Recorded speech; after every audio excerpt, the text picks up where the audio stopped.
দেখাচ্ছি ফজলির আম। কি পরিমাণ ফজলি ধরে আছে দেখেন। কেন ধরে আছে এটা আপনাদের অবশ্যই জানাবো, যে এত ফজলির আম নিচে কিভাবে গাছের ধরে আছে থোকা থোকা হয়ে। এবং আপনারা দেখবেন যে গাছের ভিতরে এবং এমনকি ধরেও আম ধরে আছে। এর কারণটা আপনাদের জানাচ্ছি আমি, যে কেন নিচে এত আম ধরছে গাছের। এই দেখতে পাচ্ছেন, কারণ হচ্ছে একটাই, যে গাছের এই যে মাথাটা দেখেন আপনারা, গাছের মাথাটা অনেকটা ফাঁকা করা আছে, এই জন্যই হয়তো এতগুলো আম ধরেছে। এবং আমের মান আপনারা দেখলে বুঝতে পারবেন যে এখনই কী পরিমাণ গ্রোথ আমের।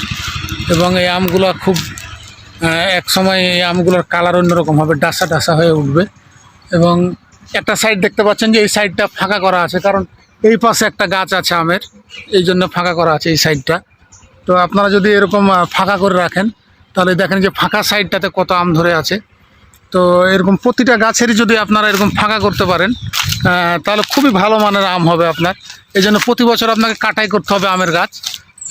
আমের গাছের কিছু ডালপালা আপনার যদি আপনি কেটে গাছকে হালকা করতে পারেন, তাহলে দেখবেন যে গাছের ভিতরে ভিতরে আম ধরে আছে। আপনি দেখেন যে গাছের বাইরের চেয়ে গাছের আম ভিতর অনেক বেশি বেশি আম রয়েছে। তো এই বাগানটা প্রতি বছর ছাঁটাইকরণ করা হয়। ছাঁটাইকরণ করলে আপনার একটা বিশেষ ধরনের উপকার হতে পারে, যে আপনি বাড়ির যে জ্বালানি আপনার এই যে সরবরাহ করেন বিভিন্ন ধরনের, কিনতে হবে না, আপনার জ্বালানিটা এমনি হয়ে যাবে। আর আমের যদি এরকম আমের মধ্যে যদি এরকম থাকে, এগুলা জাস্ট ধরবেন আর এগুলা ধরে এভাবে ফেলে দিবেন, তাহলে অন্য আমগুলা খুব ভালো মানের হয়ে থাকবে।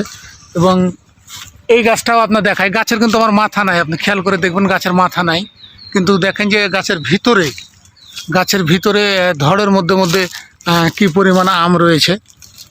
এবং আপনি আমের মানগুলো দেখলে অবাক না হয়ে পারবেন না, যে এই যে দেখছেন দড়ি, গাছের গোড়ায় দড়ি ঝুলছে, এই দড়িগুলা দিয়ে ডালগুলো বেঁধে দেওয়া হবে এক সময়।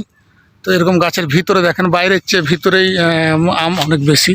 এর একটাই মাত্র কারণ হচ্ছে যে গাছ যদি আপনি ছাঁটাইকরণ করতে পারেন, তাহলে আপনার গাছে পর্যাপ্ত পরিমাণ আম ধরবেই, এত কোনো সন্দেহ নাই। আপনি দেখেন গাছের বাইরে তেমন আম নাই, তারপরে ভিতরে অনেক আম রয়েছে গাছে। তো এরকম যদি আপনি গাছের পর্যাপ্ত পরিমাণ খাবার এবং যত্ন নিতে পারেন, এবং সাথে সাথে যদি গাছকে ছাঁটাইকরণ দিতে পারেন, তাহলে আম আসবেই। এটা একটা আম্রপালির আমের গাছ, শখ করে লাগানো।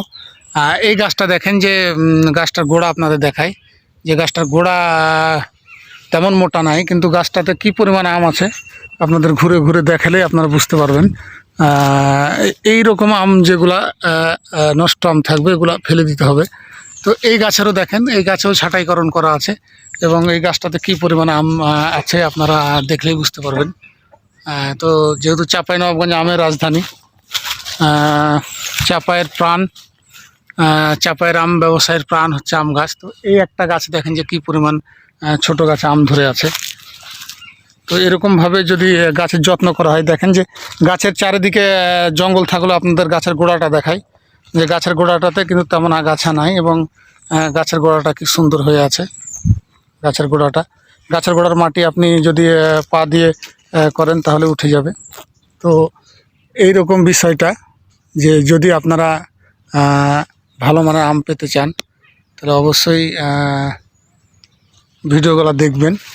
আর এইটা হচ্ছে আপনার বাড়ি ফোর, এটাও শখ করে লাগানো। তো বাড়ি ফোর খুব বেশি নাই, বেশ 8-10টা আম এই গাছে রয়েছে, হয়তো পরবর্তী বছর ধরবে বাড়ি ফোর আম। তো ভালো থাকবেন সবাই, অনেক ভালো থাকবেন। এগুলাও শখ করে লাগানো ফাঁকে ফাঁকে, এগুলো আম্রপালি আপনারা জানেন যে অনেক সুমিষ্ট ধরনের আম। তো আপনারা আম যদি খাইতে চান, তাহলে অবশ্যই চাঁপাইয়ের আমের জন্য অপেক্ষা করবেন। এই যে আপনাদের দেখায় যে ফজলির আমের গ্রোথ, যদি ঠিক মতো যত্ন করা যায়, তাহলে খুব ভালো মানের ফজলি হয়। আপনি দেখে বুঝতে পারছেন যে গাছের ভিতরে আম রয়েছে, এই গাছেরও এটা এবারে ভালো করে ছাঁটাইকরণ করতে হবে। প্রতিটা ফজলির আম আপনি দেখেন যে আসলে কি পরিমাণ ফজলির আমের গ্রোথ দেখেন আপনারা। এক একটা আম কিলোর ওপরে ছাড়িয়ে যাবে একটা সময়, দেখতে পাচ্ছেন। তো ভালো থাকবেন সবাই। আসসালামু আলাইকুম।